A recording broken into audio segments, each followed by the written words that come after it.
Hello guys, आपका स्वागत है एक और नई वीडियो में। चलिए बिना किसी देरी के शुरू करते हैं। एपिसोड की शुरुआत में हमें दिखाया जाता है कि ली हॉस्पिटल पे आ चुका होता है।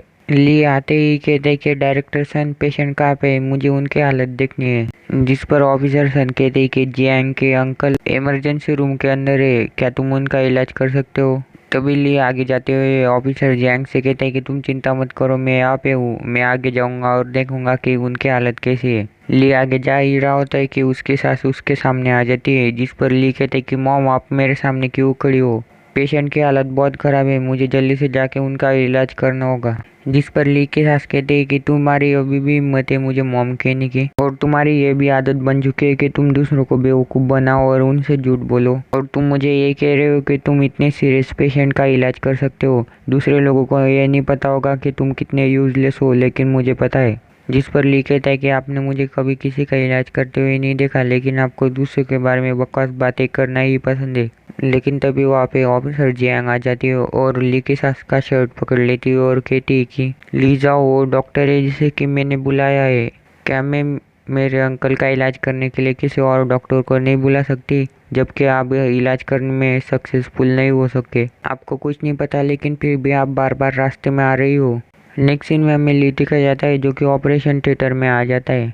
लेकिन तभी ऑपरेशन रूम में खड़ा डॉक्टर कहता है कि तुम कौन हो, तो हम ऑपरेशन के बीच में, अगर कुछ गड़बड़ हुई तो उसके लिए कौन जिम्मेदारी लेगा, तुम ऐसे ही कैसे बीच में आ सकते हो। लेकिन ली उस डॉक्टर की बातों को फुल्ली इग्नोर करते हुए आगे बढ़ने लगता है और फिर पेशेंट के पास चला जाता है, जहाँ पे हमें दिखाया जाता है कि कैप्टन जियांग बहुत ज़्यादा जख्मी हुए होते हैं। तभी वो डॉक्टर फिर से कहते हैं कि तुम्हारे साथ क्या प्रॉब्लम है, क्या तुम इन लोगों को रोक नहीं सकती, ये एक इमरजेंसी रूम है और तुम इन सब लोगों को अंदर आने दे रही हो। जिस पर ली की सास कहती है कि मैं इन सब लोगों को रोक नहीं पाई, और फिर से वही डॉक्टर कहता है कि डायरेक्टर सुन, इसका क्या मतलब हुआ। जिस पर डायरेक्टर सन कहते हैं कि अगर तुम लोग इनका इलाज नहीं कर सकते तो किसी और को करने दो। लेकिन तभी ऑफिसर जियांग चिल्लाते हुए कहते कि इसका यह मतलब हुआ कि अगर पेशेंट को कुछ भी हो जाता है तो इसका तुमसे कोई लेना देना नहीं होगा।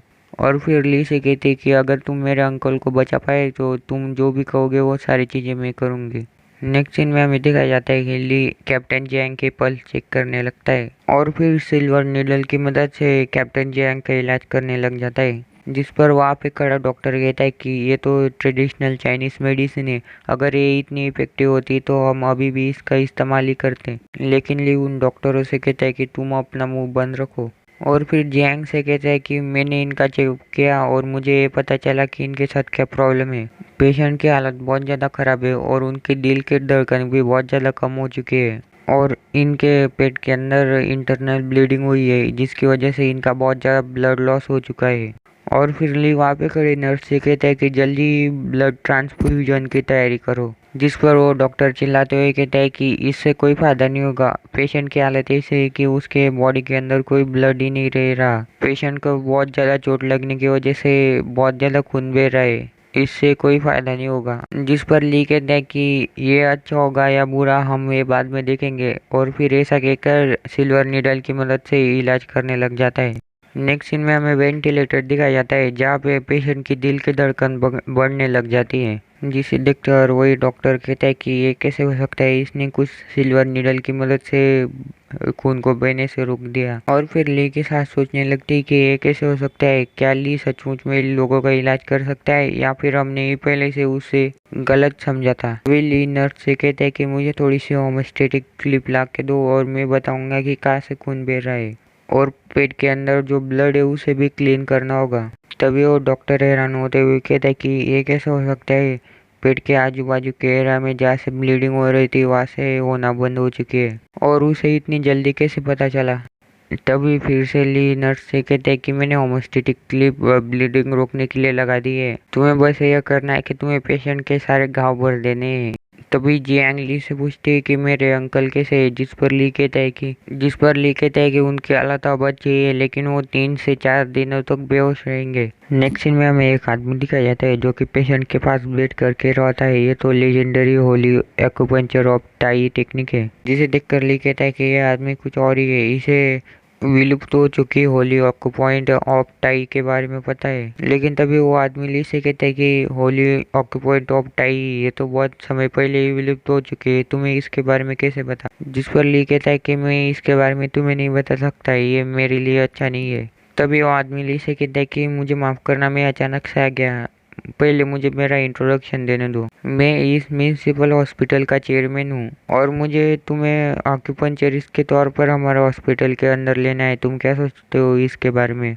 जिस पर ली कहता है कि मुझे माफ़ कर देना, लेकिन मेरे पास एक छोटा सा क्लिनिक है और मैं उसी क्लिनिक के साथ अपना बिजनेस शुरू करने वाला हूँ। जिस पर वो चेयरमैन शॉक होते हुए कहता है कि क्या एक छोटा सा क्लिनिक, तुम्हारी जैसे स्किल के तौर पर तुम्हें इतनी छोटी सी क्लिनिक में काम नहीं करना चाहिए, तुम हमारे हॉस्पिटल में काम करने के बारे में सोचो। और कहते कि तो फिर ठीक है, मैं तुम्हें ज़्यादा फोर्स नहीं करूँगा, तुम हमारे हॉस्पिटल में कंसल्टेंट फिजिशियन के तौर पर काम कर सकते हो और हम तुम्हें छोटे मोटे केस के लिए तकलीफ नहीं देंगे। इसके साथ तुम बहुत ज़्यादा कॉम्प्लिकेटेड बीमारियों का इलाज कर सकते हो और तुम बहुत लोगों की जान भी बचा सकते हो। और तो और ऑक्यूपॉइंट ऑफ टाई बहुत ज़्यादा इम्पोर्टेंट है ट्रेडिशनल चाइनीज़ मेडिसिन के लिए, इसलिए तुम्हारी सैलरी 2 लाख रुपए पर मंथ होगी। इसके बारे में तुम क्या सोचते हो। जिस पर ली कहता है कि मैं तो किसी और का इलाज करने के लिए यहाँ आया था, लेकिन मुझे क्या पता था मुझे इतना अच्छा ऑफर मिल जाएगा, इसलिए मैं तैयार हूँ। लेकिन तभी वहाँ पे खड़े ली की सास और वो डॉक्टर बहुत ज़्यादा शॉक में चले जाते हैं और वो डॉक्टर कहते हैं कि 2 लाख रुपए हर महीने, इतनी तो चेयरमैन की भी सैलरी नहीं होती। तभी चेयरमैन ली से कहते कि तुम्हें कैसे पता था कि सिल्वर नीडल की मदद से तुम ब्लीडिंग रोक सकते हो। अगर तुम नीडल को ऊपर नीचे लगाते तो पेशेंट की हालत और भी ज़्यादा खराब हो जाती और शायद से वो बच नहीं पाता। जिस पर ली कहता है कि मैंने तो सिर्फ ब्लड का बहाव को स्लो किया था, जिसकी वजह से ब्लीडिंग रुक गई थी। अगर ब्लीडिंग नहीं रुकती तो भगवान भी आकर उन्हें नहीं बचा पाते। जिसे सुनकर चेयरमैन कहते कि यंग मैन, तुम्हारी टेक्निक तो बहुत ज़्यादा अच्छी है। तभी जियांग आगे जाते हुए कहते के लिए तुम्हारा बहुत बहुत शुक्रिया मेरे अंकल की जान बचाने के लिए। तभी डायरेक्टर सन ली से कहते कि अगर तुम यहाँ पे नहीं होते तो पता नहीं क्या हो जाता। जिस पर ली कहते कि ये तो कुछ नहीं है, मुझे जो करना था वो मैंने कर दिया। तभी फिर से डायरेक्टर सन कहते कि मैं अब यहाँ से जा रहा हूँ, लेकिन मुझे ये लगता है कि तुम्हारी सास ज़्यादा अच्छी नहीं है, मुझे बता देना अगर तुम्हारे ऊपर कोई मुसीबत आई तो फिर मैं चलता हूँ यहाँ से। तभी डायरेक्टर सन की ऐसी बातें सुनकर चेयरमैन ली के साथ से कहती कि ये तुम्हारी गलती है सारी की सारी, तुम्हारा सन इन लॉ इतना टैलेंटेड है लेकिन फिर भी तुमने हमें इसके बारे में कुछ नहीं बताया। तुम्हारे सन इन लॉ का छोटा सा क्लिनिक खोलने से अच्छा हमारे हॉस्पिटल में उसका करियर अच्छा बनेगा। जिस पर ली की सास कहती कि ली एक आदमी है, वो खुद के डिसीजन खुद ही ले सकता है और मैं उसके डिसीजन के बीच में नहीं आ सकती। लेकिन ली की सास अपने मन में कुछ और ही सोच रही होती है कि मैं चेयरमैन को नाराज नहीं कर सकती, उन्हें ली बहुत ज़्यादा पसंद आ चुका है।